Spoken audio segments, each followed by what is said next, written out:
Welcome back and a very good afternoon. You're watching Breaking Ground with me, Siddharth Talia. Now, as Ayodhya gears up for the opening of the Ram Temple in January next year, the Uttar Pradesh cabinet is holding its first ever meeting in Ayodhya under, of course, the leadership of Chief Minister Yogi Adityanath. The meeting is being attended by over 24 senior ministers from the UP government, along with the additional chief secretaries, principal secretaries, the chief secretary Durga Shankar Mishra, DGPs and the director of information as well. Ahead of the meeting, the deputy chief minister, Mr. Brajesh Pathak, said the cabinet is going to take certain historic decisions in the meeting, and the Deepotsav ahead of Diwali will be celebrated in full grandeur.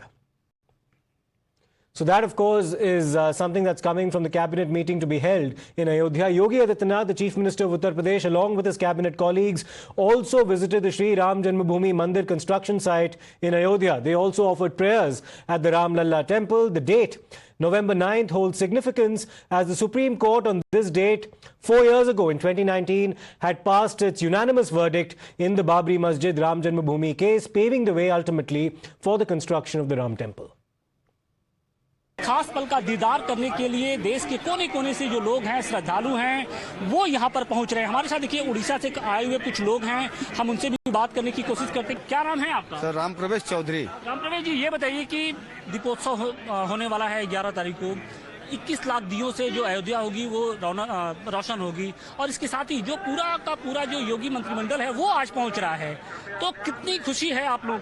बहुत खुशी है। हम लोग तो उड़ीसा से आए हुए हैं ये पल को देखने के लिए, और सब इच्छुक हैं जो कि दूर दूर से चल के अयोध्या आए हुए हैं। योगी जी जो आज आ रहे हैं उसका भ्रमण करने के लिए कि किस तरह का आयोजन हमारे प्रशासन द्वारा की गई है। सिर्फ योगी जी ही नहीं आ रहे, बल्कि अपने साथ पूरी कैबिनेट को लेकर आ रहे हैं। और एक यही अयोध्या था जहां पर जो पूर्ववर्ती सरकारें थी वो यहां पर आने से घबराती थी, कतराती थी कि कहीं ऐसा ना हो कि मुस्लिम जो वोट बैंक है वो थोड़ा सा नाराज हो जाए। लेकिन अब तस्वीर बदल गई है, क्या कहेंगे? देखिए भारत बदल रहा है और ये बदलना का एक दृश्य अभी देखने को मिल रहा है जो हम लोग को सामने। देखिए बहुत श्रद्धा है, बहुत अच्छा ही लग रहा है कि जैसे कि योगी जी जो मोदी जी जो कर रहे हैं उसी के लिए उनको भी सबका तरफ से सनातन धर्म से बहुत हार्दिक हार्दिक शुभकामनाएं। 9 नवंबर का दिन बहुत खास है क्योंकि 9 नवंबर 1979 का वो वक्त था जहां रामलला के सम्मान में पहला आधार रखा गया था। उसके बाद 9 नवंबर 2019 का वक्त आता है जब बाबरी और राम जन्मभूमि को लेकर जो विवाद था उसका फैसला आता है, और आज भी 9 नवंबर है और आज पूरी कैबिनेट यहां पर बैठक करने वाली है। अभी अयोध्या के आसपास कैसा माहौल है और हनुमानगढ़ी पर कैसा माहौल है, तो वो तस्वीरें मैं आपको दिखाना चाहता हूं। आप देखिए कि भारी तादाद में पुलिस बल यहां पर डिप्लॉय किया गया है। वरिष्ठ अधिकारी इस वक्त यहां पर जुटे हुए हैं और सभी यहाँ पर आप देखिए एसडीएम है, यहाँ पर सीएम सुरक्षा में जो काफिला जो अधिकारी यहाँ पर तैनात रहते हैं वो भी इस वक्त यहाँ पर मौजूद हैं। यहाँ पर कमांडोज यहाँ पर तैनात कर दिए गए हैं और अब हर जगह पर पूरी तरह से सुरक्षा को चाक चौबंद कर दिया गया है। योगी आदित्यनाथ आ रहे हैं पूरे कैबिनेट में। बहुत अच्छा, भगवान की इच्छा से राम जी का विकास किए अच्छा हमारे अयोध्या के, और हमेशा ऐसे गद्दी बैठे रहे जो हमारे अयोध्या की बहुत बड़ा काम किए हैं। मुख्यमंत्री ऐसे ही बैठना चाहिए, प्रधानमंत्री भी ऐसे बैठना चाहिए जो हमारे देश के हमारा अच्छा किया। जी ये तो हम लोग के लिए सौभाग्य की बात है कि लखनऊ और बनारस और इलाहाबाद जैसे जगहों पे कैबिनेट बैठक हुई है। Now, while the Chief Minister, Mr. Yogi Adityanath, holds a historic cabinet meeting in Ayodhya, Prime Minister Narendra Modi today also sent out a message of "Rukenge nahi" during his rally in Satna in pole-bound Madhya Pradesh. While hailing the construction work of the Ram Temple, Prime Minister Modi said that there's a wave of happiness everywhere. Ab rukna nahi hai, thakna nahi hai. मेरे परिवारजनों, आजकल मैं जहां भी जाता हूं वहां अयोध्या में बन रहे प्रभु राम के भव्य मंदिर की चर्चा चलती है। पूरे देश में खुशी की लहर है। सौभाग्य से भरे इस पावन कालखंड में मेरे मन में एक बात बार बार आती है, अब रुकना नहीं है, थकना नहीं है और विश्राम का तो सवाल पैदा ही नहीं होता।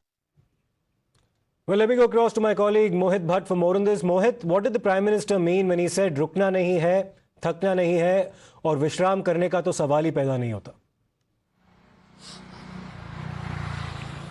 Well, Prime Minister has again talked about Ram Mandir in Ayodhya. He says that wherever I go, I hear discussion about the construction of Ram Temple in Ayodhya. There's a happiness in the entire country. And remember, Siddharth, Ram Mandir's consecration ceremony is all set to happen in the first or the third week of January, and it will be a great and huge program. A grand inauguration ceremony is being planned by the government, and now we see Prime Minister stating that we don't have to stop, we have to go on. Now the message is clear that BJP came on the promise of construction of Ram Temple, and they have fulfilled it, and hence it's a subtle message to the voters on the ground as well, Siddharth. If you see, BJP has always talked about that. पहले they used to say that पहले हम पे इल्जाम लगते थे कि रामलला हम आएंगे, मंदिर कब बनाएंगे, अब हमने तारीख नहीं बताएंगे, लेकिन अब हमने राम मंदिर बना दिया है. So this is what the BJP has been saying,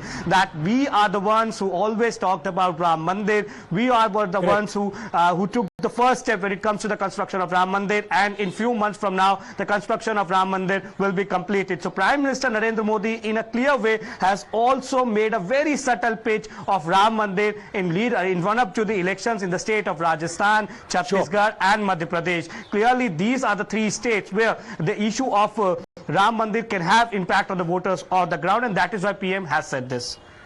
Okay, thanks for that, Mohit, shedding light on what the Prime Minister said during his rally in Satna in Madhya Pradesh. Now, meanwhile, tight security arrangements are in place in the holy city of Ayodhya. A large number of police and administration people are present at the Ram Katha Museum, where, of course, the UP government is holding its cabinet meeting. अतिविशिष्ट लोगों के आगमन के अवसर पर किसी भी जनपद में और राजधानी में इंतजाम किए जाते हैं, उसी स्तर की सुरक्षा व्यवस्था अयोध्या में भी की गई है. और हमारा प्रयास है कि इस पूरी व्यवस्था के दौरान यहाँ का आम व्यक्ति, जो आम जनता दिवाली की तैयारी कर रहे हैं, उनके भी दिनचर्या में किसी प्रकार की अड़चन ना आए, वे लोग सुचारू रूप से अपने कार्य संपादित करते रहें, साथ ही यह वाला कार्यक्रम अच्छे से संपन्न हो जाए. पर्याप्त पुलिस बल, पीएसी इत्यादि तैनात किए गए, कहीं किसी प्रकार की किसी व्यक्ति को समस्या नहीं